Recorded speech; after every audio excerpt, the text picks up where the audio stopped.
নমস্কার, আপনারা দেখছেন কুতাব বেঙ্গল ফেসবুক ডিজিটাল পেজের লাইভ। এই মুহূর্তে রয়েছে মিনি গঙ্গাসাগর। হ্যাঁ, যে মিনি গঙ্গাসাগর বাবুঘাটে প্রতি বছরই একেবারে দর্শনার্থীদের তাদের কিন্তু এই জায়গা মানুষের জমজমাট। হাজারো মানুষ এর ভিড়ে হেঁটে চলেন এবং তারা এখান থেকে সরাসরি চলে যান স্নান সারতে গঙ্গাসাগরের উদ্দেশ্যে।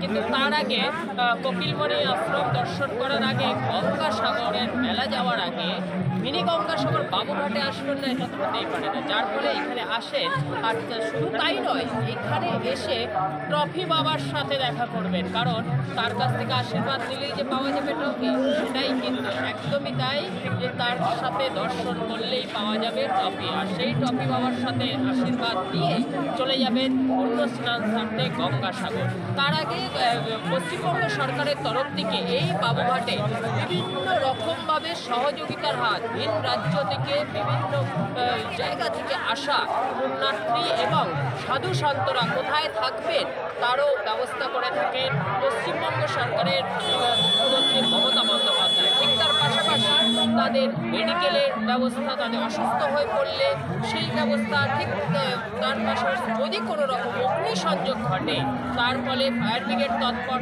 এবং পুলিশ প্রশাসন, কলকাতা পুলিশ সদাই তৎপর থাকেন, বারংবার মাইকিং করেন। কোনো রকম সমস্যা হলে পরে তারা যেন হেল্প নেয় কলকাতা পুলিশের এবং কলকাতা পৌর কর্পোরেশনের আধিকারিকরা।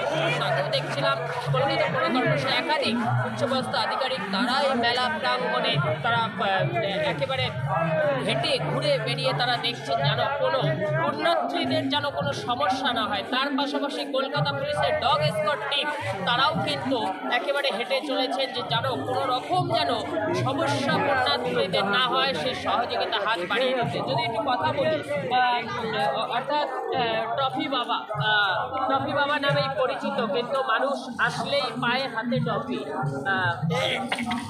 এটা ট্রফি না, যদি কাউকে একটা 2000 টাকার মধ্যে সে আনন্দ পায়, যদি তাকে এটা পূজাতে মনে করে, এটা যদি আমি কারোর হাতে দিই, একবার কপালে টেকে তবে কেউ আমার নাম দিয়েছে কয়েন বাবা, কেউ আমার নাম দিয়েছে বাইক বাবা, কেউ আমার নাম দিয়েছে মালা বাবা, কেউ আমার নাম দিয়েছে লাল বাবা, কেউ আমার নাম দিয়েছে তৃণমূল।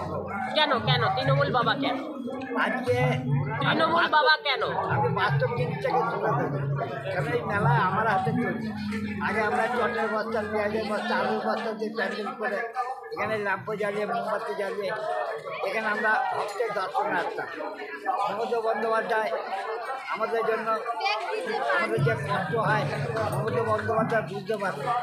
আজকে মমতা বন্দ্যোপাধ্যায় বুঝতে পেরে এই সাধুদের থাকার যে কষ্ট হয় সে প্রকৃতি বুঝতে পারে। যার জন্য সাধুদের জন্য ঘর করে দিচ্ছে, ঘরে কাপড় লাগিয়ে দিচ্ছে, ঘরে লাইট লাগিয়ে দিচ্ছে। সাধুদের টয়লেটে যাওয়ার অসুবিধা হয়। আগে আমরা এই আর্মি ক্যাম্পের বাগান যেতাম টয়লেট করতে, সাধুদের জন্য টয়লেট করে দিচ্ছে। সাধুদের যদি অসুবিধা হয় মমতা বন্দ্যোপাধ্যায় এখানে 50টা ম্যাজিকেট বসিয়ে দিচ্ছে। সাধুদের রোগ ব্যাধি হলে সেটাতে রোগের থেকে মুক্তি পায়। সাধুরা যদি অসুস্থ হয় সাধুদের জন্য অ্যাম্বুলেন্সের বন্দোবস্ত করে দিচ্ছে। সাধুদের প্যান্ডেলে যদি আগুন ধরে যায় তার জন্য ফায়ার ব্রিগেডের বন্দোবস্ত করে দিচ্ছে।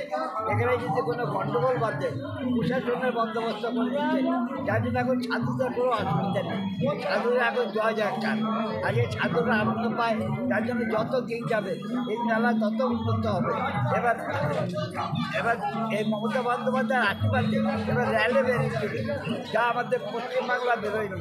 সাধু সন্তান, সাধু সঙ্গ, সাধু সাদা, সাধু মানে ত্যাগের প্রতি, সাধু হচ্ছে সৎ, সাধু হচ্ছে জ্ঞানের ভাণ্ডার। সাধুর কাছে গেলে আজকে মমতা বন্দ্যোপাধ্যায় লোয়ার আটকে আছে, এটা যে শুনেছেন। কেন মমতা বন্দ্যোপাধ্যায় যা পয়সা আছে সারা দেহটা সোনা দিয়ে মুড়তে পারে, তাও সে মুড়ছে না। আজকে তার যাই পায় সে ভক্তের জন্য সে অনুদান করে, তবে তো সে কিন্তু মমতা বন্দ্যোপাধ্যায় হচ্ছে মায়ার ভাণ্ডার। একদমই তাই। মমতা বন্দ্যোপাধ্যায় মায়ার ভাণ্ডার, অর্থাৎ মমতা বন্দ্যোপাধ্যায় সাধুদের কষ্ট বোঝেন। আর মমতা বন্দ্যোপাধ্যায় তারা সাধুদের কষ্ট বুঝেই মমতা বন্দ্যোপাধ্যায় তাদের থাকার ব্যবস্থা এবং এই সাধু সন্তদের যেন কোনো সমস্যা না হয় সেই ব্যবস্থাও কিন্তু করেন বাংলার মুখ্যমন্ত্রী মমতা বন্দ্যোপাধ্যায়। আমার চিত্র সাংবাদিক সঞ্জু দে সেই ছবি দেখাচ্ছে, এখান থেকেই দেখাতে বলবো সেই ছবি যে কীভাবে এই মানুষের যে সরগম অর্থাৎ ভিড়, অর্থাৎ এই মুহূর্তে যে তারা দূর দূরান্ত থেকে আসছে, এসে তারা একেবারে এবং আশীর্বাদ করছে। তারা গঙ্গাসাগর যাবেন, স্নান সারবেন, তার আগে তাদের আশীর্বাদ করেছেন এবং অজস্র পরিমাণে পুণ্যার্থীদের ভিড় এই কিন্তু চোখে পড়ার লক্ষ্য করার মতো।